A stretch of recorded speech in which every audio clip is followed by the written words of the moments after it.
ഭയപ്പെടേണ്ട, സകല ജനത്തിനും വേണ്ടിയുള്ള സന്തോഷത്തിൻ്റെ സത്വാർത്ത ഞാൻ നിങ്ങളെ അറിയിക്കുന്നു. ദാവീദിൻ്റെ പട്ടണത്തിൽ നിങ്ങൾക്കായി ഒരു രക്ഷകൻ, കർത്താവായ ക്രിസ്തു ഇന്ന് ജനിച്ചിരിക്കുന്നു. വിശുദ്ധ ലൂക്കായുടെ സുവിശേഷം 2-ാം അധ്യായം 10-11 തിരുവചനങ്ങൾ. വിശുദ്ധ ഗ്രന്ഥത്തിൽ ഏറ്റവും കൂടുതൽ കാണുന്ന വചനമാണ് ഭയപ്പെടേണ്ട. ദൂതനെ കണ്ടു കഴിഞ്ഞപ്പോൾ അവർ ഭയപ്പെട്ടു. ഇനി മുതൽ നിങ്ങൾ ഭയപ്പെടേണ്ട, നിങ്ങൾക്കായി ഒരു രക്ഷകൻ, കർത്താവായ ക്രിസ്തു ഇന്ന് ജനിച്ചിരിക്കുന്നു.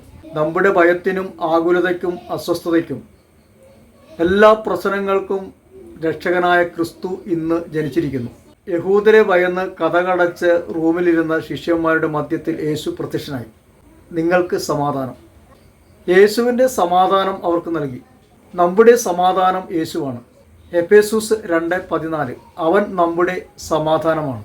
കർത്താവായ യേശു ക്രിസ്തു നമ്മുടെ കൂടെയുണ്ട്. ഭയപ്പെടേണ്ട.